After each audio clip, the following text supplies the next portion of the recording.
There we go. We are here today, Ray of Light Advent Ministries, here with Joshua Footman. Joshua, please share with us your testimony and what your passion is for being here in this Paramore community, and if you can relate at all to the plight of the people who are here in Paramore. Absolutely. Thank you for having me. This is a true joy to be able to share my story and to be able to just explain my testimony to you. So, as a little boy, I used to walk these very streets in Paramore. Was homeless for 8 years, and my mother and my sister, we lived at the Orlando Coalition for the Homeless. And during the afternoons, we would walk these very streets here on Anderson and Paramore because you couldn't stay inside the shelter during the afternoon. The doors would lock, and you would have to find elsewhere to shelter and just buy time until dinner time. And I remember standing outside these corner stores, sitting at bus stops, waiting for the bus to come to go to Lake Eola and play at the parks until it was time to go back to the shelter. And we lived this for 8 years. It started at age 8. After my mother was divorced from my sister's father, we became homeless. And I never forget those experiences of this unfamiliar territory of being inside a building that you didn't even know existed. I mean, homelessness was so foreign to me when it first happened. And it was just an experience to see so many women and children, and having to share resources with them, and just that experience was crazy. And just remembering all of that, and not realizing how poor we really were, even though my mother made sure that I was able to stay in private school. She continued to believe in that and pushed us through private school, and I praise the Lord for that. But the experience of living with people and living in a shelter was something I never forgot. And because of that, it's why I'm here today. Attending Mount Sinai as a little boy, being homeless, was very tough because you miss out on a lot of opportunity when the school has events or you need a ride somewhere at a specific time and you can't go because the bus doesn't run at that time, or the bus doesn't go out to that community at that time. It was those experiences that really hurt, and they resonated with me when it came to us missing out on housing due to the shelters not having enough homes to transition people into. It was very tough because while staying inside those rooms, it was very competitive because a lot of women and children were always trying to come in and have a place to stay, while those inside the building are waiting to get into a place to live on their own until they can pay their own bills and such. So because of that, we missed out on those opportunities and had to move out and then go live with people inside their homes. And we did that for a couple of years. And those were experiences I never forgot. And I would say at least every 3 to 6 months, we were living with somebody else and just having to catch buses to different areas, far locations. And it was just an experience, and still going to the private school in the middle of downtown. And so just remembering those, I was motivated as a man to say, okay, how can we change this system of women and children who are stuck in this process of not being able to find affordable housing? And it was then I put on my entrepreneur hat, and I was determined to find a solution, or at least innovate and figure out how I can bring something to the table that can help those who are trying to change this problem that we have, to make it easier for us to build homes. So that way we can lessen the burden of women who are having to wait to get into a home, those who've missed the opportunity to get into a home, and those who just can't afford to get into a home. It's those communities that I was determined that we can change here in Orlando, because here in Orlando, it is a crisis with affordable housing. People having to spend more than 50% of their income just to pay just to stay in a house. And for that, it shouldn't be like that. There should be enough to where there's a market to where people can compete to live in a home, but not say, I can't afford a home. It's a big difference to say there's a market for me and it's first come, first served basis, then compared to there's nothing for me. What do I do? Because these people have jobs. Some of these mothers who are in shelters have jobs, but can't afford to send their kids to pay for daycare and having to decide, can I pay this much in rent when I need this money to travel, food, and things like that. And so if we can create something that's tangible, that's where I was like, okay, we can help a lot of people. And so that's where I decided to get involved in creating a block that can really help change people's lives. And so with this technology, it would allow us to build communities with the people to build their own homes, which can have a huge cost savings, which then on the back end allows us to sell homes to meet the needs of that market and to be able to continue to serve that demographic. So that way, when it comes to building, the demand, whether the market gets crazy or low, we can still serve and build quality homes for people, because we do live in a Hurricane Alley state. And so people still need to be safe and not fear of losing their homes because a strong wind came. And so with this technology, this mortarless interlocking technology, it allows people to stay in something that's fortified, strong, made out of concrete, and gives people that sense of security, knowing that despite what winds come, your home will still stay intact.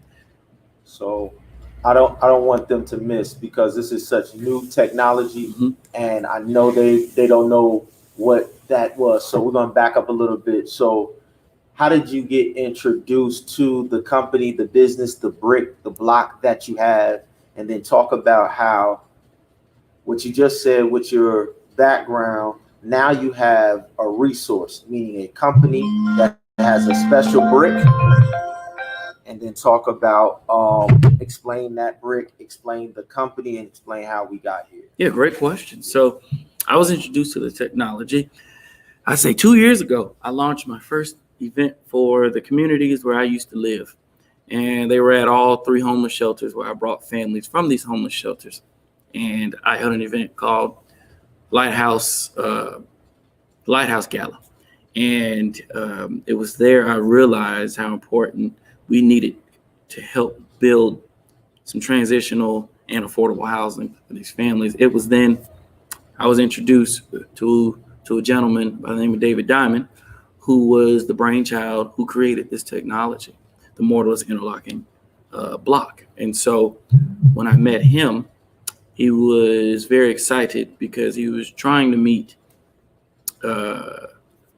advocates such as myself who could help push this campaign to say, hey, we need to find a product that can help change affordable housing. And so when I sat down with him, it was then I realized my purpose and my reason for us meeting was to say, I have the passion, I have the vision, you have the tool. Let's come together and let's change Orlando.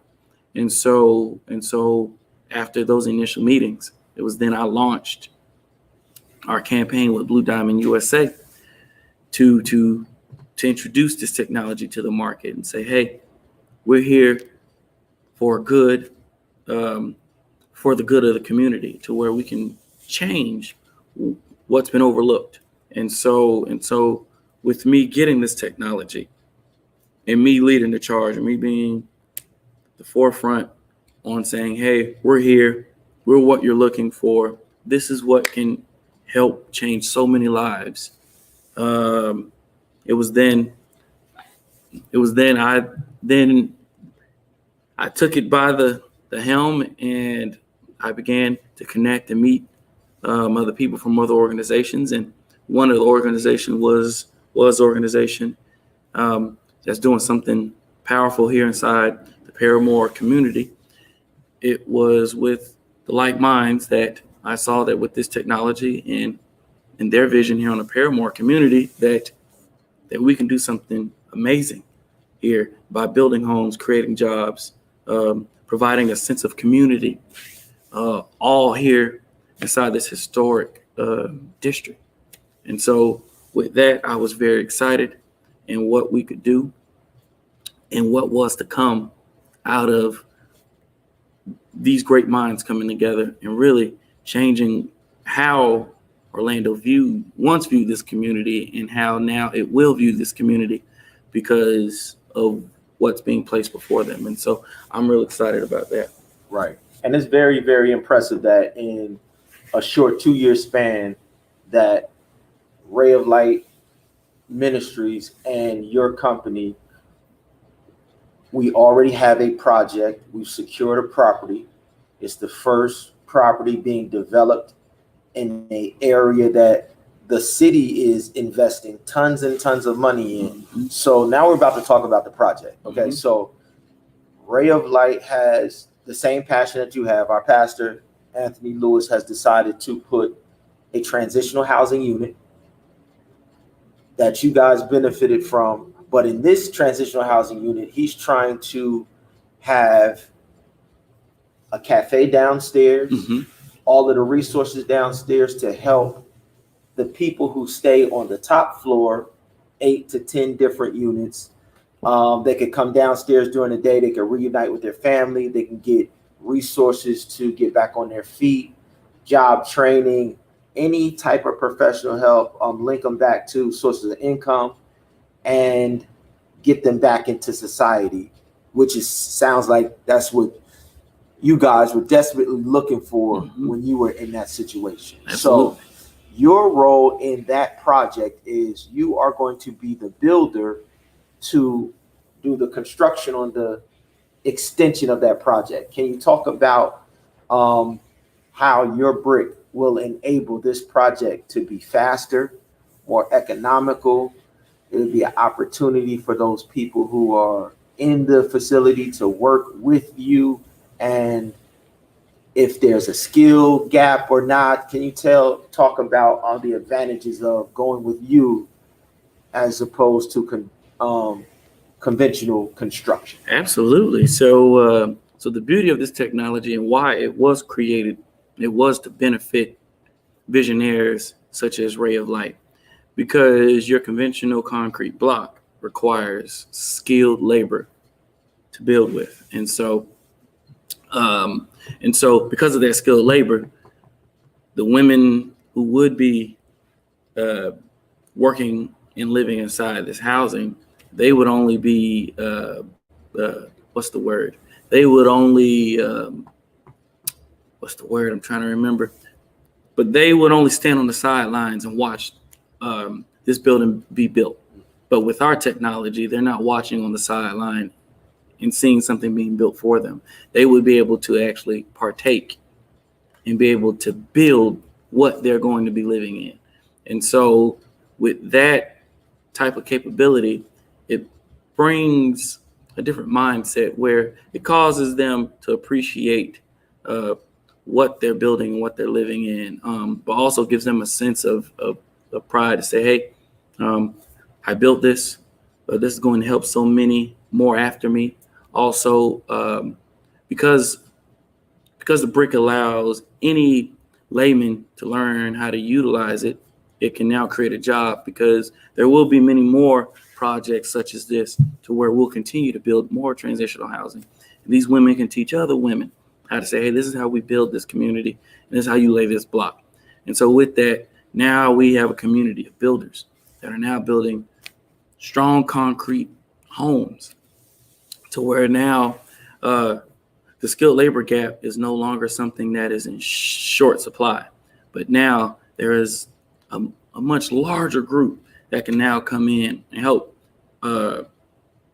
elevate the construction industry, because there are so few builders, but so many projects, that these ladies can now take their skills and actually become actual masons if they choose to be. They can take that, and there's work for them. Even after they built their own homes, they can still go learn a skill and then work in other areas inside the construction industry, which is in heavy demand for more workers. And so with masonry, there's a huge shortfall, and these ladies are able to come into a occupation that normally would tell them, no, we don't need you because one, you don't know how to lay it. Two, you're not a mason. Three, you don't even know what concrete blocks are. But with this technology, we can take these ladies and get them introduced to occupation that's so foreign to many, and only so few have such a great skill to where they are harvested and pulled from in many directions to build events. Because your typical skilled labor, once they start this job, they typically would have to wait probably 2 to 3 months because of the shortfall of skilled labor. Their plans are now on the back burner waiting for that builder to say, okay, I'm ready. I can build whatever you want me to build. But now we can start our projects. We can build faster. We don't have to wait on anybody who says, I know how to lay a block. We can grab these ladies, put them to work. They can help build their own communities and just continue the growth process after that. And so that's the beauty of this technology. So you said interlocking block. Mm-hmm. So can you explain the technology? Can you explain, does it use mortar? Does it eliminate mortar? Is it expensive? Is it less expensive? Can you talk about some of that for me? Absolutely. So the technology is a mortarless interlocking concrete block. And so the concept is very simple. Typically, your regular block needs a paste, which is a mortar, and they lay that mortar on top of the block, and they stack it. And that's how you build your traditional concrete block structure. But with this technology, it actually goes together like a Lego. And so it interlocks as it goes up, course by course. And because you eliminate the mortar, it's actually better for the structure. It's safer for the structure. It lasts longer because the weakest part of a concrete block structure is the mortar. And that's where you get a lot of issues on the long term of a structure. If it wasn't laid right, if it was laid too fast, if it was raining during that process. But with this block, you eliminate all those concerns. You no longer have to worry about if the block was laid a certain way, because with the interlocking process, the block can be laid only one way, and that's together. There's no shortcuts of putting a piece. You can't lay a piece too fast and say, oh, we missed this. So the beauty of this technology is there's only one way to connect it. And so because of that, when it comes together, the block is perfectly sound, meets all qualifications, surpasses hurricane problems that you have there on your South Florida areas, beach lines, typically where hurricanes are wiping out entire communities. With this technology, you don't have to worry about that because of the interlocking strength. And so with the process of this block, it's still the same cost as any other block in the market.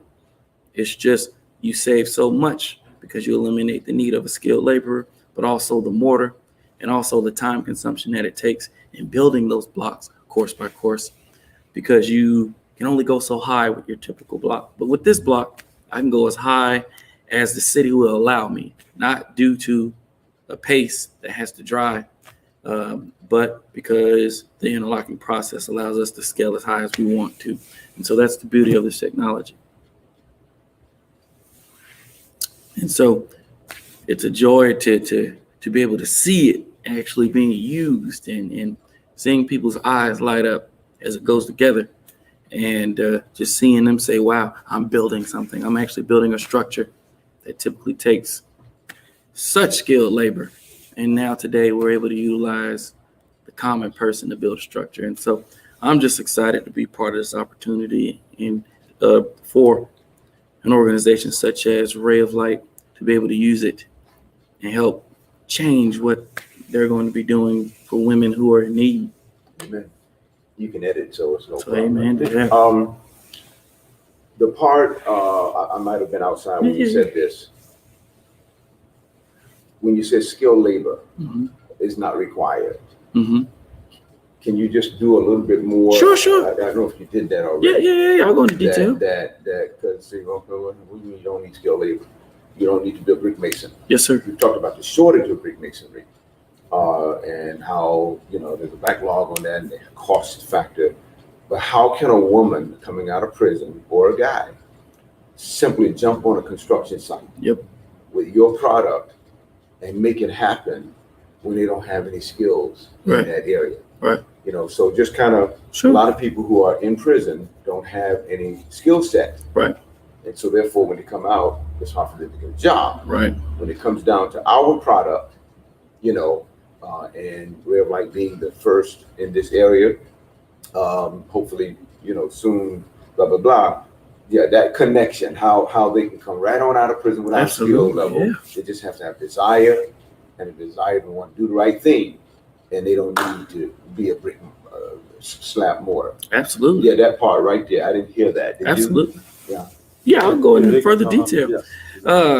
Yes, when it comes to your typical block, conventional block, the mason, this is a skilled job that requires over 10,000 hours just to say, okay, I trust this guy. It requires 10,000 hours. And so because of that, you have very few people who can say, I can lay a block. I knew that was going to happen. Doc. That fast. I knew that was going to happen. Hold on. I'm glad we can edit, bro. Mm-hmm. I knew that was going to happen, man. Mm-hmm. Supposed to put spit on it. That's why. I need to put spit on it, man. You're on a hole now. Cool. There we go. We can go back into it. All right. Go start over. No problem. I'm sorry, man. Oh, no, it's okay. I thought it was a board. I was like, oh. Man, you were rolling, though. That's it, man. That required. Yeah. Okay. So when it comes to your typical mason, these guys are skilled beyond measure.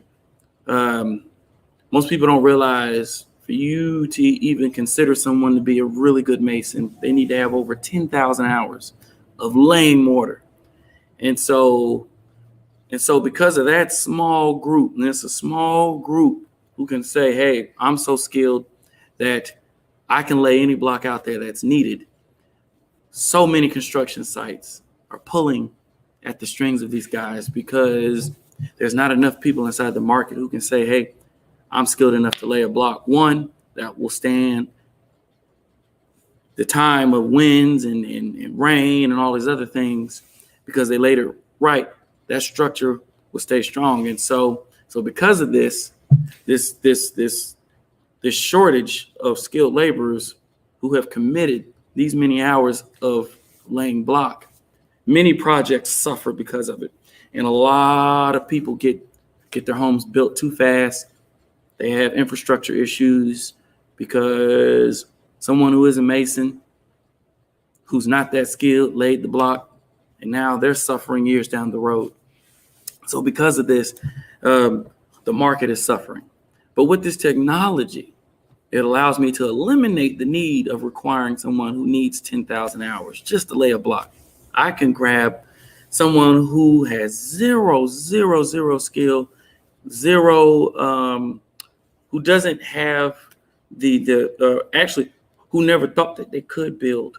Someone who's like, you know what, I want to work, but because I was in prison or because I messed up, there's not a job for me. Well, with this technology, it allows me to take that person by the hand and say, hey, I could teach you how to lay this block in 10 minutes. And by you doing this, you now are a skilled block layer. And so because of that, it will allow us to bring hope back to people who didn't have the opportunity to work, people who are forgotten, people who were told there's nothing you can do for our society because you messed up years ago. This technology allows those people to say, okay, there's a place for me. And while I'm learning how to build, I can learn a different skill while in construction. So then I can be restored and actually get a good job. And so this technology allows people just to have access to say, okay, I want to build, it can now happen. And also if it says, if I want to use, it can now happen. The resources of hands that you can use is unlimited.